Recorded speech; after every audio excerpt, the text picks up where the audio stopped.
ചുറ്റും കുറ്റാക്കുറ്റിരിട്ട് നിലാവെളിച്ചത്തിൽ ദൂരെ പനകൾ നിരനിരയായി നിൽക്കുന്നത് കാണാം.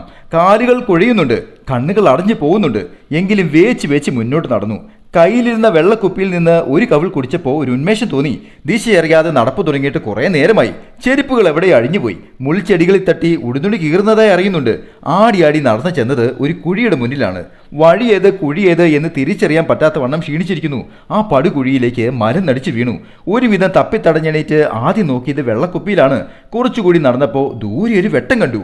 അതിരില്ലാത്ത സന്തോഷം തിരിയടിച്ചെങ്കിലും താനിപ്പോൾ വീണു പോകുമെന്ന് തോന്നി. അതൊരു കൊച്ചു വീടായിരുന്നു. സർവ്വശക്തിയും എടുത്ത് വാതിൽ തട്ടി വിളിച്ചു. അകത്തുനിന്ന് ഉച്ചത്തിൽ ചീത്ത വിളിച്ച ഒരു സ്ത്രീ ദേഷ്യത്തോടെ വാതിൽ വലിച്ചു തുറന്നു. തന്റെ മുമ്പിൽ കക്ഷത്തിൽ കുപ്പിയുമായി ഉടുതുണിയില്ലാതെ ആടി നിൽക്കുന്ന മൃതപ്രായനെ നോക്കി അവൾ അലറി. ഓ, കള്ളും കുടിച്ച് പാതിരാത്രി കയറി വന്നേക്കുവാ. ആടി നിൽക്കുന്ന കണ്ടില്ലേ കാലമാടൻ. എല്ലാ രാത്രികളിലും അതുപോലെ ആടി ജീവിക്കുകയാണ് അയാൾ. ആടി ജീവിതം. Happy drawing, Saneesh Divakaran.